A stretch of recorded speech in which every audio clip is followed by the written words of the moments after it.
Hello, everyone. This is Amy Dean. It is so nice to see you. Happy Tuesday to all of you who are coming live. And I just want to introduce myself for those of you who are here for the very first time. So, what I do is I am a holistic psychotherapist and an ascension coach. And I help empaths heal their inner wounds so they can live an awakened life. So, about that, now we're going to dive into how do we tame this inner critic, right? This is a big piece of our healing. And especially if you're an empath, you're going to struggle with these sensitivities and you're going to have a lot of different thoughts coming up. And it's going to make it really hard to differentiate between what voice is you and then which voice is not you sometimes, especially when there's so much going on inside. So before we even dive in, though, I want to say hello to each and every one of you who are here. So if you wouldn't mind just putting your name and where you are, wherever you are in the world, in the comments, then otherwise I can't see that you're here, unfortunately. So I would love to say hello, and just know that every time I go live, which is every week on Tuesday at this time, I am always wanting an interactive experience with you. So wherever you are, just I want to know where that is. And right now I am actually in Wyoming because I travel full time, and I'm heading to Colorado tomorrow and plan to have a family reunion there towards the end of the month. So love to see where all of you are and what this looks like. This is travel summer for a lot of you. And hi, Angela. Nice to see you. You live in Cleveland, Ohio. I was just in Ohio a few weeks ago in kind of the Columbus area of Ohio. Very nice. Thank you for, yes, hello from Sacramento. We've got quite a few Sacramento people here. It's so nice to see you. Yes. Yeah, thank you so much, Angela. I appreciate that. And hello, Kelly. Oh, you also live in Ohio. Very nice. Very nice. We've got quite a few Sacramento and Ohio people here. And yes, this is the first family friend reunion I've had in about 10 years. So it's going to be a lot of fun. I'm really excited for it. And Illinois, yes. Hello, Sherry. Nice to see you. It's so nice to have everyone jump on. And I know I just set this event up yesterday, so I really appreciate all of you and, just making this time for yourself. And of course, just being present, right? And choosing to come live. So continue to let me know if you're here, and I will just start to dive in with our topic for today. So I want to teach you how to tame your inner critic. And first, I want to go over what is an inner critic, what does it look like, what does it feel like, and then I'm going to provide you some tools and resources so you know exactly how to move through these very, very difficult struggles, because I know how hard it can be. I know, when you have an inner critic that is so loud and so it's almost like this inner critic takes over sometimes, right? When that's happening, it can be really difficult to listen to your intuition and to feel your inner guidance coming through. So we'll talk about some tools and resources, and then I want to guide you through a little meditation towards the end where we can actually get in touch with this part of you. So get out something to take notes if you don't have it already, because this is going to be something that I recommend that you're going to do daily. So this is going to be an ongoing tool or technique. It's not a, just try it once and then set it aside kind of thing. But first, and also just want to remind all of you who are just coming on that if you have any questions, if you have any comments, please do let me know, because I'm really open to hearing what your experience is, what you want to learn, and if you are resonating with this material as well. So your inner critic, let's talk about that. So what is an inner critic first? An inner critic is this voice or several clusters of thoughts coming in that are very negative, and often they're self-berating. They are, full of self-hatred to kind of the, I would say, on the scale of, an inner critic that might be really unhealthy to a healthier inner critic. On the unhealthy end, you're likely to have more self-hatred. You might feel really almost like you just don't really want to be yourself, right? It's almost this, I'd rather be anyone else. There's a sense of just, I'm wrong. There's something wrong with me. I'm not enough. That can be very, very intense for some people, especially if you've been through trauma. That is an absolute big piece of the puzzle here. And then for some of you, it might be a little more subtle. So you might hear this voice in the background that says, you're not smart enough. right? Or you just notice that feeling of not wanting to feel stupid, right? In that moment, somebody says something and it's like, oh my gosh, right? All of these alarm bells go off. I don't want them to, think that it's like this imposter syndrome, right? I don't want them to think that I don't know the answer to that. And the inner critic can sometimes just in the background say, well, that was stupid, right? Why did you do that? Right? Maybe you sent the wrong email to the wrong person, right? Or something like that. Maybe this part is very almost perfectionistic, where it tells you need to get it together, right? Just get it together. Why do you let things fall apart? Keep it under control, right?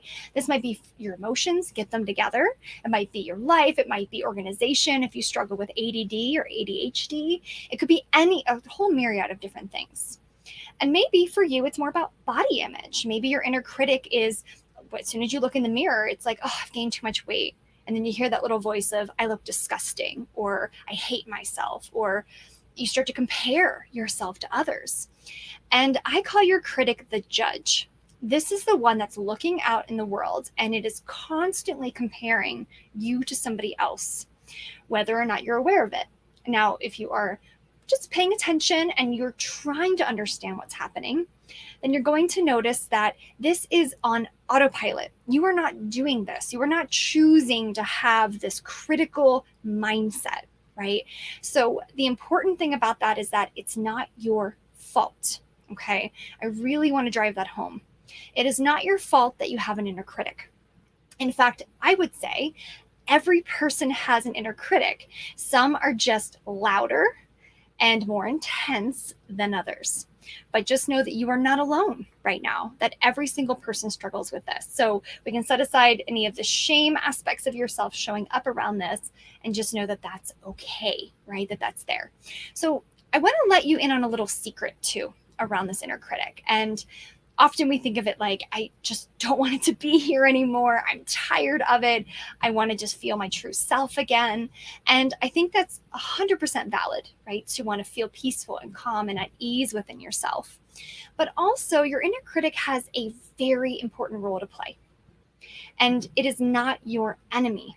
So I almost want to repeat that again because it's that important. The inner critic is not your enemy. It just isn't. This part of you, so it's an actual aspect or subpersonality of you, is here for a very good reason. So the reason we have this is because we carry these very deep inner child wounds. And usually they're around not being enough, not being worthy, not being loved. And because of that, and this might be something quite new to you as I talk about it, but this critical self is just almost protecting or guarding you because it wants to keep you from repeating the pain of the past.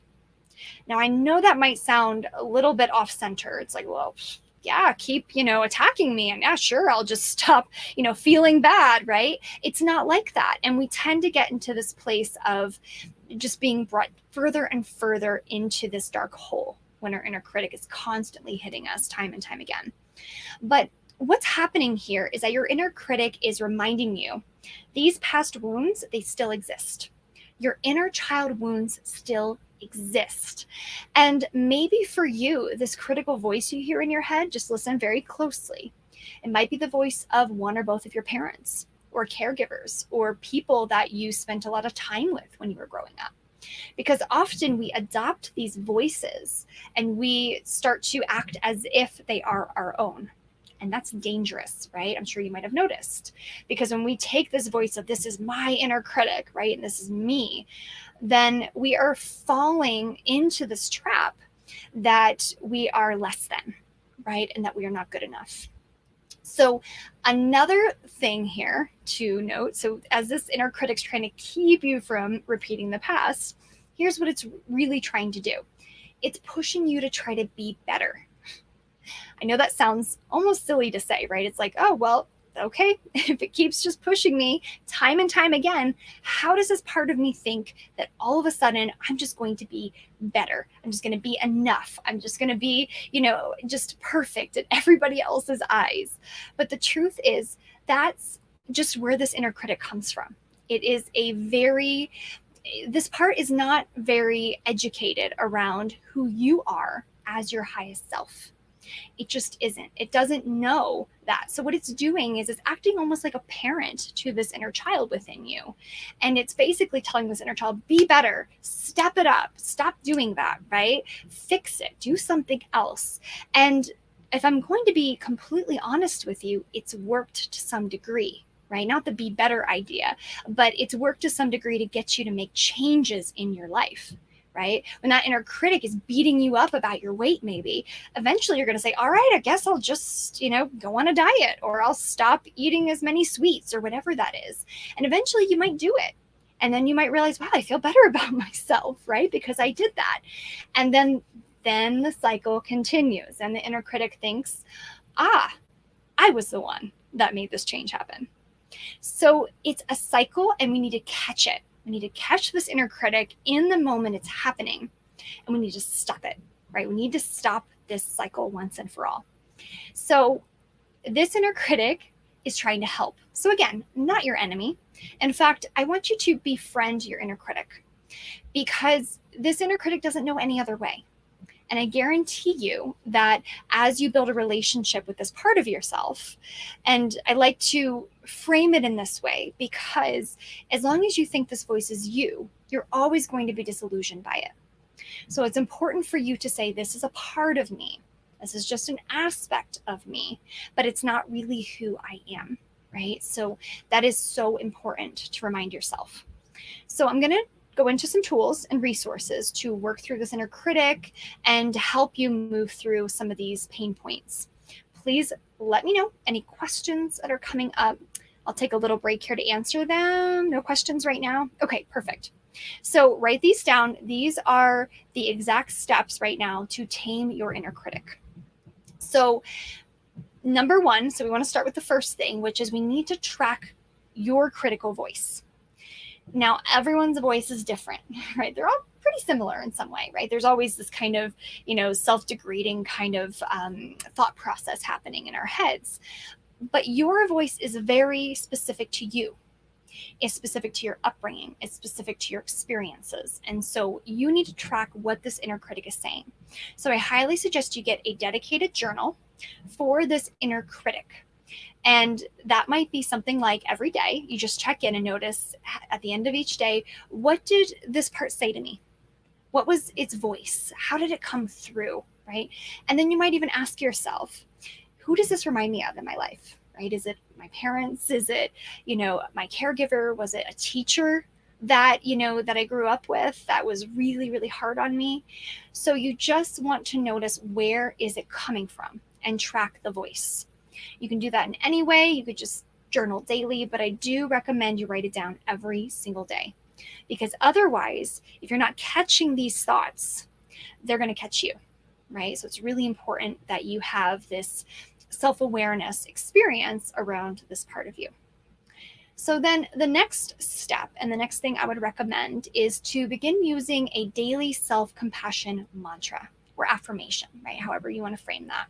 So I'm going to give you some ideas for what you might say to yourself several times a day. So not just once, not just when the inner critic is creeping up, but several times a day. So when you get up in the morning, when you go into the shower, when you're getting ready to make lunch, or whatever it may be, you're going to say this mantra to yourself, because we need to start helping this inner critic understand that you are the higher self. You are a beautiful divine soul. You are perfect exactly as you are. And if we do not just remind this part as often as possible, this part is going to take over. So here are some affirmations that you might say to yourself. So one is, I am a beautiful divine being. And again, that is, I am a beautiful divine being. Right? You just keep repeating that to yourself if that hits home for you. And another one is, I am more than enough. Right? I am more than enough. Right? Especially if you have a critic that says you're not enough, right? All the time. That would be a great one for you. Something like, I deserve love, right? If you find that you are sending love to everybody else, but you lack this sense of self-compassion, then I deserve love would be a wonderful affirmation for you. So you're going to say this several times a day. Look yourself in the mirror if you can, and just repeat it as often as possible. And I know that this does take work, right? But when we're on the spiritual awakening journey, there is going to be some effort involved, right? Because we have to start making changes, and we can't just start taking in information and saying, okay, I got it now, so now I'm just going to go forward and I'm just going to heal, right, or transform. But it's important that we make these daily practices. So another thing is, I'd love for you to continue to affirm that this inner critic has good intentions for you. Because no matter what you do here, you could say these affirmations all day long, but if you don't believe that this inner critic has good intentions, which is trying to help you be a better version of yourself, regardless of the approach it's taking, just know that that's going to make the biggest difference, knowing it has good intentions. Because that's going to help this part to feel acknowledged, to feel as if you see it, you understand it, and it won't need to be so loud in your head anymore. That is so important. So make sure that you are reminding yourself whenever you notice that critical voice and you just want to get angry about it, then just remind yourself, wait, this part has good intentions for me. It needs to be guided, right? It's like, almost like a teenager, right? Running around doing all the wrong things. It's like this, you needs to be guided, needs to be educated on how things are going to go within your inner system. So then another really important aspect here, and this is something that is kind of the foundation of healing. So what we've talked about so far is how to tame your inner critic, but I want to help you really, truly, permanently heal if you want to. And what that takes is healing your inner child. Because as I mentioned before, and usually some of us don't even know we have inner child wounds, right? And so, for example, a lot of people will come to me and say, I don't know what my spiritual life purpose is. That's an inner child wound. And some people might feel like, no, it's not an inner child wound. That's not quite it. But we do some digging and we really get there. And we notice that there are a lot of fears and worries and shame around your inner experience, around your past, around growing up, whether or not you remember them on the most vivid level. And what happens is we start to second guess ourselves. We stop trusting ourselves. We stop knowing our pathway because these wounds are covering them up. So your spiritual life purpose, or anything that you're struggling with right now, is already available to you. But this wounding is keeping you from seeing that. So with that being said, as we heal the inner child, right, just to give you a bit of background, this critic is going to step aside, because the whole reason it exists is because of the wounding of your inner child.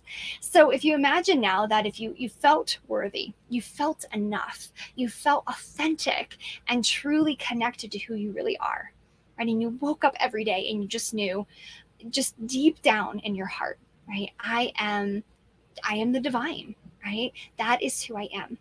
If you really truly knew that. So this is different from saying this and telling yourself this, but when you start to do some subconscious work, you realize not all parts of you, not your inner child, that one doesn't feel that way.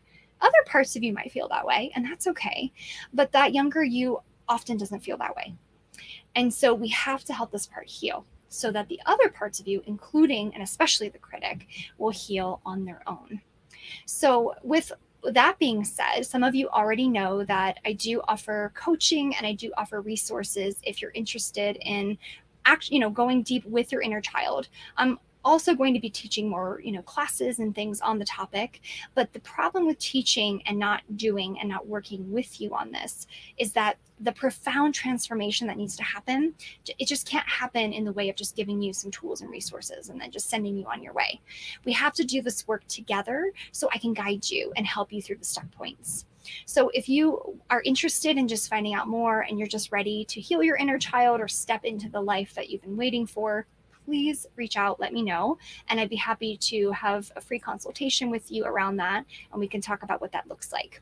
So that's an option for you. Now, some of you might just want these tools, right? Just the tools to tame your inner critic and just to work through it that way, and that's fine. However, if you know that you're ready for deep healing, then please do get in touch, and I would love to help you. So with that being said, are you ready for a meditation? We're going to dive in and work with your critic. So please let me know in the comments here with a yes, I'm ready for a meditation. If you're driving, then please do not join us for this meditation. But I just want to see you here. I know there's a little lag time between comments too, but let me know. Yes, in the comments, I'm ready for a meditation or I'm interested. Awesome. So as you're typing that in there, I'm going to just start this process. There we go. It comes through. It takes a little while. All right, perfect. So go ahead and close your eyes. So I'm going to help you deepen this connection with your highest self because she's already here, right? And she's ready. She's waiting for you. She is open to making sure that you're here, right? All of you, all parts of you are on board so that you can ground yourself, so you can remember who you really are as this higher self. So just closing your eyes now, and if it feels right, placing one hand over your heart. And I just invite you now to take a few soft and soothing breaths into your chest and belly. So just allowing yourself to breathe. Good. Letting your body settle. Noticing if there is any part of you right now showing up. Maybe it's the critic. Maybe it's your inner child. Maybe it's your mind is just going in so many different directions. And I just invite you to welcome it. Let's just welcome whatever is here, whatever is showing up in this moment, because it's a gift. It is a blessing.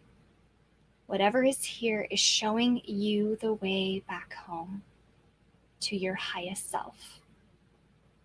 So just breathing in and breathing out.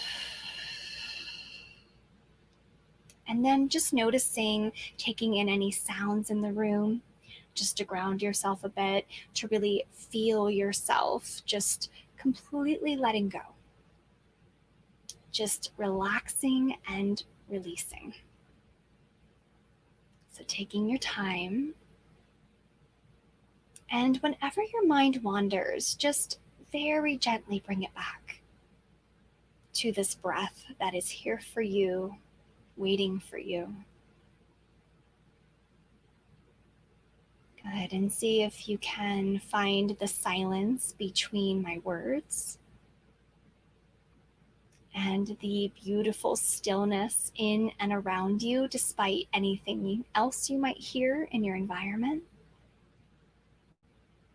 And just softening a bit.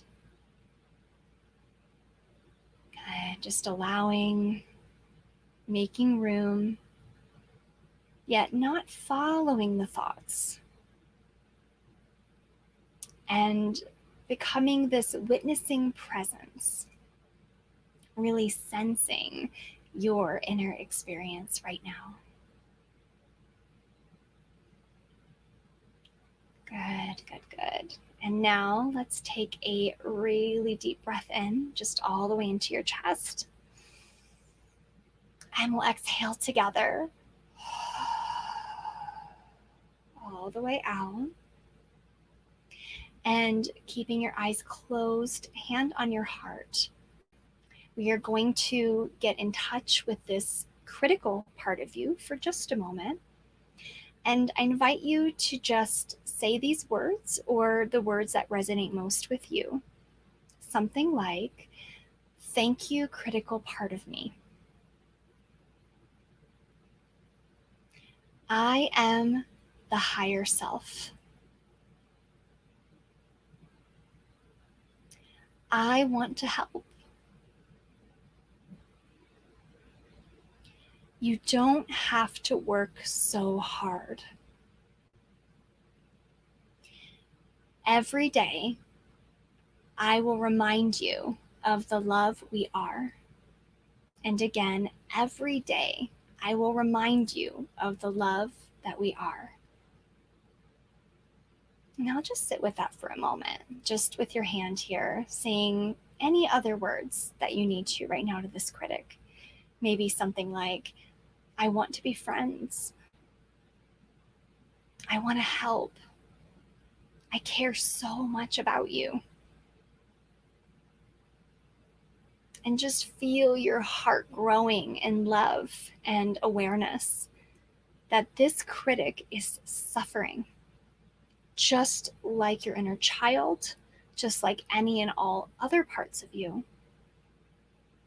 And just like any suffering being, we want to send compassion, right, to this suffering part. So just send some loving compassion. Bring a smile to your face. And sending one last thank you when you're ready. Just thank you. Thank you for showing me the way back home to myself.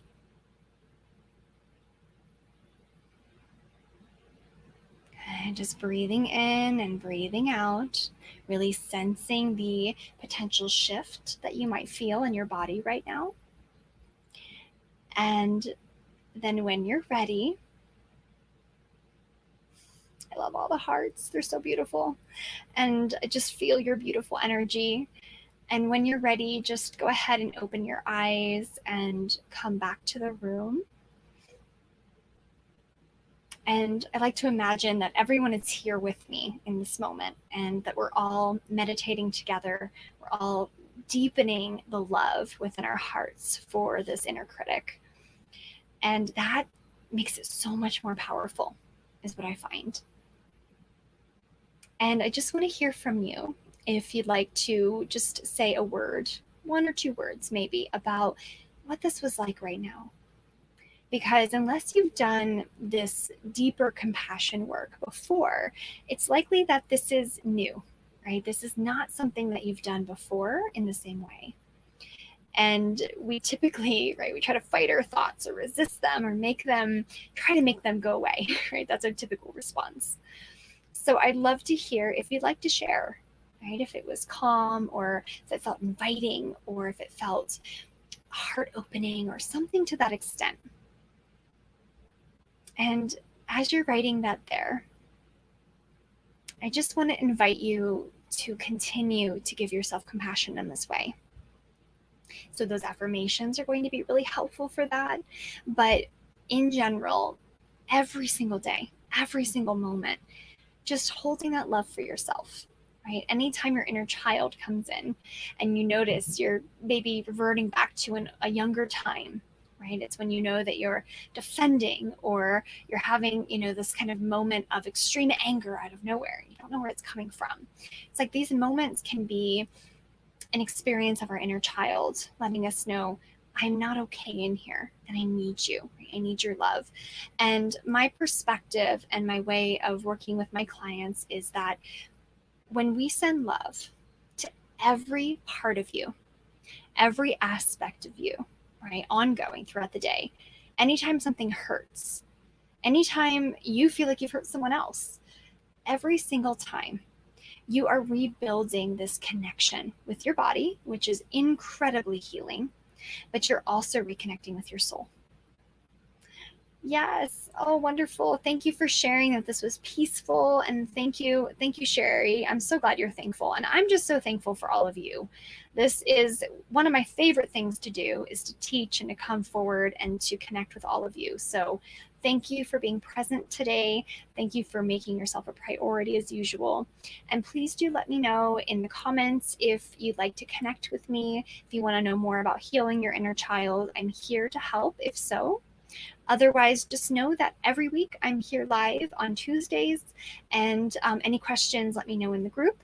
But all you have to do is just refresh your page on Facebook, and that's it. I'm there, and so my time zones keep changing, but it's 5 p.m. Pacific time and 6 p.m. Mountain time is when I'm here every single Tuesday. And that is, I believe, 8 p.m. Eastern time. Yes, you're so welcome. Thank you, everybody. Namaste to each and every one of you, sending you so much love and blessings. Oh, thank you so much. I appreciate that. Wonderful, wonderful. I love each and every one of you, and I look forward to seeing you very soon in our next training. Take care, everyone. Bye.